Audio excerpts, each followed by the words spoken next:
Hello and welcome back to Multimodal. I'm your host, Baxty Future. Not much going on last week in the multimodal GPT-3 world. I didn't see too many new notebooks being announced, which was interesting. OpenAI did announce that they're hosting a live stream on Tuesday, August 10th at 10 a.m. Pacific time, where they'll be talking about OpenAI Codex. I thought I'd mention this here so everyone can schedule and attend that event. I'm for sure going to be tuning into the live stream, and I'm excited to see that. I'm also excited to see OpenAI do more streams in general. I'm excited. Maybe they should be doing Apple developer conferences or something like that, just to get devs excited to put it out in the world, to talk about it some more. Maybe talk about some behind the scenes stuff that went into the research and architecture and decision making. But anyways, those are the main things. I spent most of last week thinking about GPT-3 and identity. This is a series I work on whenever I have spare time. So the first video on my YouTube channel, youtube.com/BAKZTFuture, it's called I Have a Confession. And it was funny making that video and even calling it I Have a Confession. Because typically, if you make a confessional video, you're like two kinds of people, right? So the first kind is you're a successful YouTuber with millions of subscribers, right? Which I'm not, right? It's like, you probably should have a large base that knows you intimately before you put out a confessions video, because the large base probably cares, right? My base, I'm grateful, but it's not at that level. And to be honest, I don't talk too much about my personal life either on the channel in general, and even on the podcast, if I'm being honest.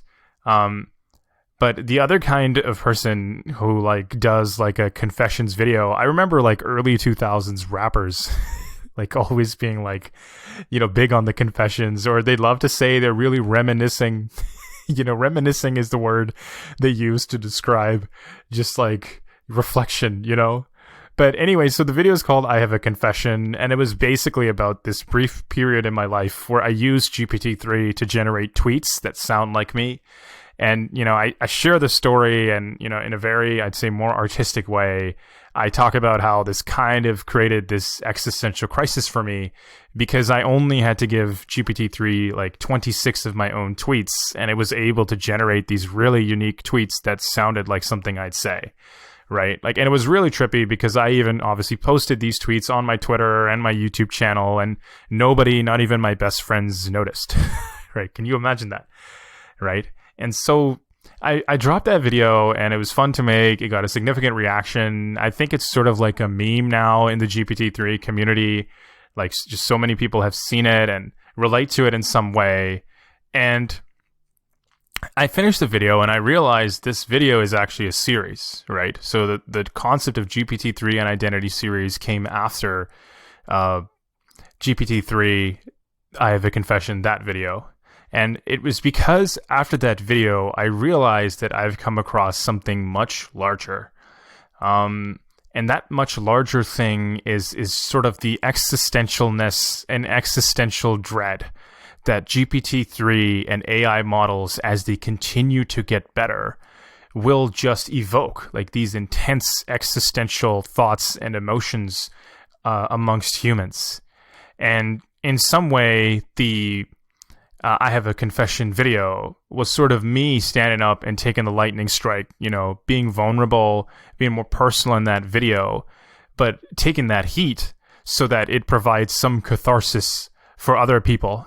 And when I really think about it, that video and the whole GPT-3 and Identity series, it is, I think now, it's really I hope it provides some catharsis, some therapy, as well as some thoughts around what does AI mean for human existence and human identity itself.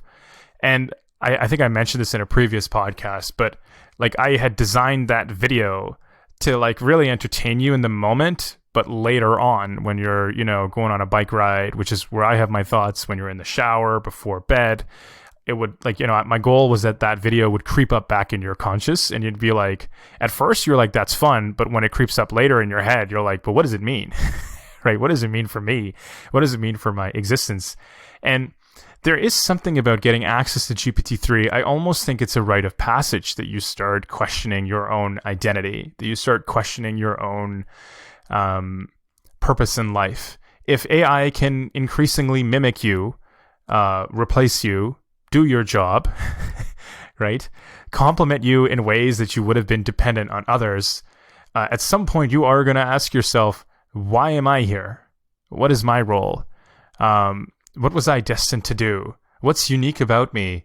And how simple am I really, right? Like 26 tweets was all it took for GPT-3. I mean, like I would say it generated some stuff that sounded like things I would say. And I never fully expanded it on the video, but like, so for example, like, it had one tweet which was like, I'm not a fan of the term design thinking because it implies there's only one way to think. And I read that, and in the video, I was like, I had to Google it, like, just to make sure nobody else has ever said that before. Like, GPT-3 isn't just repeating what other people have said, and it was like completely unique. I read that, and I was like, did GPT-3 like just pick up in a really subtle way from my tweets that I really value individual thinking, like independent thinking? I really value when it comes to design, the designers who are independent in their views on things, who don't like to be influenced by the status quo and the norms. And I think it did, right? Maybe this is me, speculating. I'm imagining things. I'm seeing things that aren't there. It's possible. A lot of machine learning researchers are quite plain and dismissive of GPT-3, and their main argument is it's just repeating data, right? It's just repeating data. It's not actually, capable of coming up with new, original, unique things, blah, blah, blah, blah.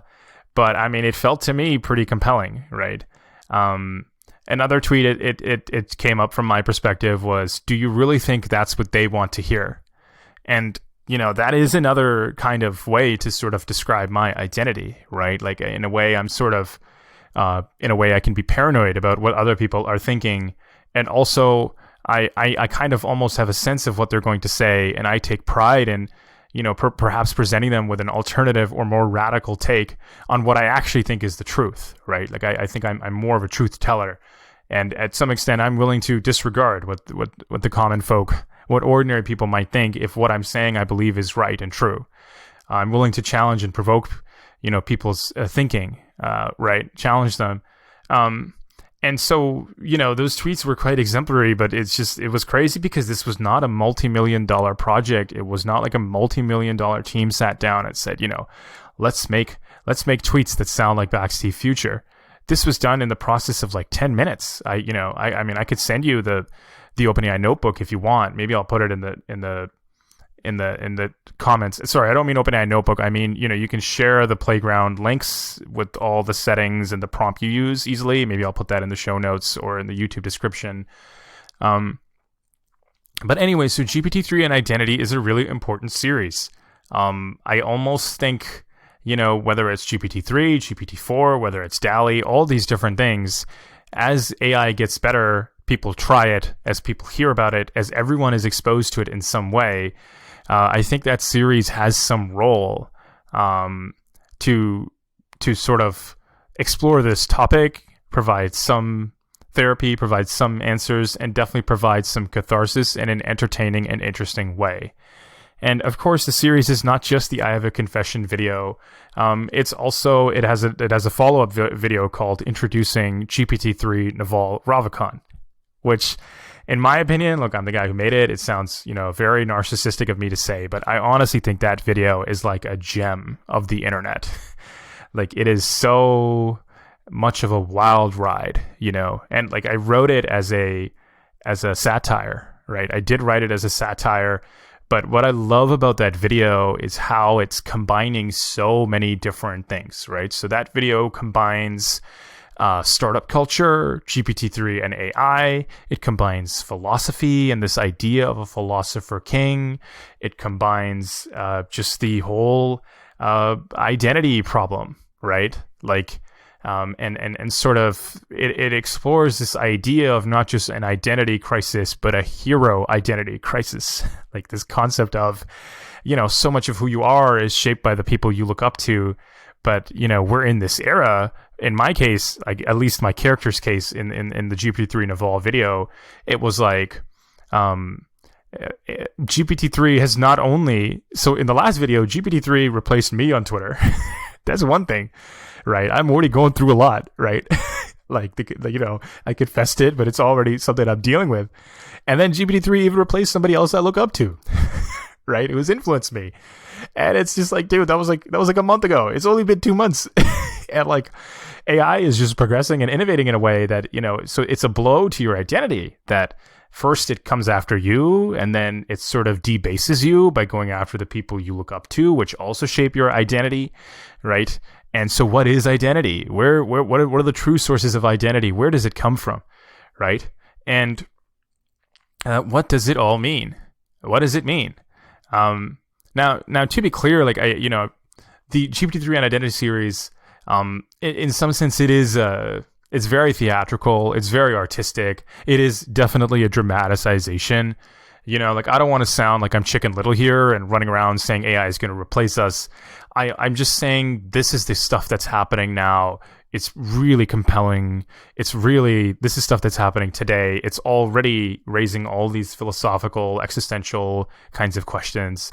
And I'm also saying, as this stuff improves, the GPT-3 and Identity Series will be even more important, right? So I'm saying like something like GPT-7, you know what I mean? Even in the video, even though in the video I'm saying GPT-3, I'm saying the way I'm artistically portraying it is it's at the level of something like GPT-7 or some crazier AI later this decade. That's when the series has more of an impact. That's more what it's trying to get at, that kind of level. But I still think the series is really important. And to be honest, I love making it. I love making that series.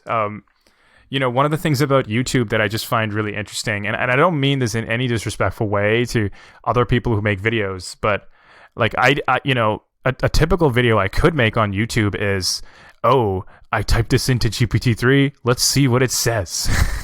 Whoa, it said it. And it's hilarious. It was interesting. It's really wise. Awesome. I don't want to make videos like that, right? Like I want to push the boundaries at least a little bit, right? And sort of raise the bar and raise the craft of, you know, these GPT-3 AI videos in a way that nobody has done before. And so the GPT-3 and Identity Series gives me a chance, like, it's everything else and a little bit of GPT-3, right? Like the GPT-3 Naval video, it's only at the end you get these amazing outputs that GPT-3 gave for, you know, in answer to my questions in the whole situation.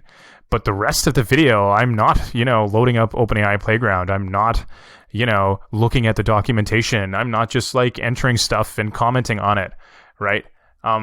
The series is meant to be a departure from a very literal, form of GPT-3, a very literal demonstration of GPT-3, but it's meant to sort of explore this arts, humanities side of things that is highly, highly underexplored, and then sprinkle in a little bit of GPT-3 outputs that were really cool and interesting, just so it connects with the rest of my body of work on my YouTube channel. Where the series is going to go next, I've already mentioned this on my newsletter. You can check it out at bakztfuture.substack.com. But the next video will be about GPT-3 and celebrity culture. I don't know how much I can talk about it, but it's just a really fun video that I'm excited to make. And it's going to explore celebrity identity and Twitter, sort of the worst parts of GPT-3 that are possible potentially, and sort of how far it could push somebody to go theoretically. And I think, you know, in the series, if there will be, I think I can foresee some other videos which really, you know, are more personal and intimate about me, like in real life. But I think this video, again, will kind of be like GPT-3 Naval, written as a satire. I'm more like, you know, playing a very dramatized version of myself. I can't see it being, you know, sharing bits of my life story. But, anyways, I was just, I'm aching to do a few things. The first thing is I'm aching to just get back to my regular style of video on my YouTube channel, which is just cool research. Like, here's something that I found GPT-3 can do. Here's all the challenges I had along the way. And here's, the findings, and here's the limitations in the real world. If you tried to commercialize it, how would it go? I love making those videos too. I think they're, they push the boundaries in a very direct way. I think they're very in the now. They're very in this moment. It's, this is what it can do. Everyone else, this is a finding I have. You go off and make whatever you want with this finding now that you know it's possible. But I'm also aching to just get back to GPT-3 and identity. It is an enjoyable series to make. I get to have fun. For the GPT-3 Naval video, I worked with a very talented animator, illustrator, composer, musical producer, and I do like showing more of my artistic side. And personally, and I tweeted something last week where I was just like, I'm not being myself enough. It was something along those lines. And really, I was thinking about GPT-3 and identity and really exploring the potential of that series. I'm still trying to figure out the overall story arc. I think I do want to go through a hero's journey or something like that. But in any case, I'm really excited that series. And by the way, maybe it's one of those things where I'm so busy with this other series, GPT-X, DALL-E, and Our Multimodal Future, that I'm almost fantasizing. It's like one of those things where the grass is always greener on the other side. But I just, I think the series came back in my mind, again, the Identity series, because of OpenAI Codex and GitHub Copilot.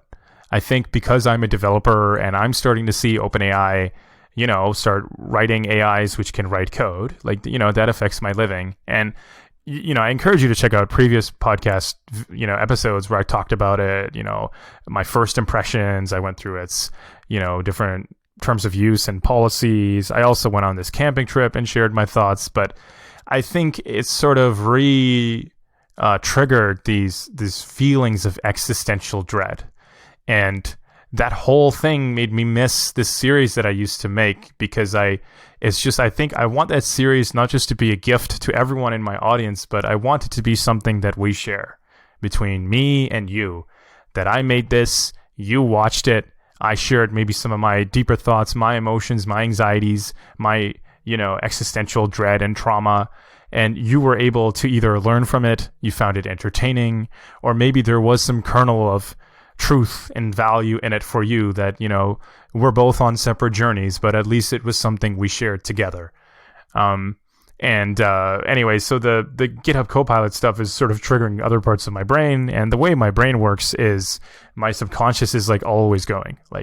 I'm always if you see me in real life, I'm always almost daydreaming. I'm, out for walks, I'm thinking about this stuff. Riding my bike, I'm thinking about this stuff. Grocery store. I talk about it with my friends, and I do talk out loud in many ways too. And so, anyways, the interesting part about the GPT-3 and Identity series, and I think this will be my last point before I close out, but my last point, I think the fundamental problem and question of all of this stuff, which is AI and human philosophy. So, for example, I love science and technology. I've done a lot of stuff, web development, data processing, data engineering, cloud stuff, web engineering, as well as all the different creative tools, right? Like video and audio and stuff. But I've done all of it. And for me, it's very easy to accept this idea because I'm such a futurist, idealist, utopian. I love the utopia kind of views on things. It's very easy for me to accept this idea that humans may pretty much be data. Everything we are is data. And it's data stored in a computer, which is our brains. And I think coming to terms with that is a really hard reality for everyone to accept. I think I'm okay with it, although I still have my own human apprehensions. But I think for everyone else, it's hard to come to terms with that. And when we see that AI is made up of data, it has X billion parameters, similar to how we are made up of data and have X billion neural synapses, right? I just think that reality is hard to accept. And like, how do you come to terms with that? I've been interested in looking into different philosophy and maybe connecting with different AI philosophers, like at the academic level. I don't know if there's a school of thought. I mean, my brief understanding is I'm almost calling it Dataism. Like, it's not quite existentialism. It's not quite nihilism. Like, it's this. I don't know. I got to look into if there's some kind of philosophical school of thought that describes it. But it's like a mix of everything is just data, including you. And if AI can do these things, that's because it's also, been made of data, just like you. Everything is just data, right? And of course, this is really controversial to say. I apologize if I don't sound compassionate. I understand many people believe in this concept of soul. I think to some extent I do believe in a concept of a soul. What does this say about religion?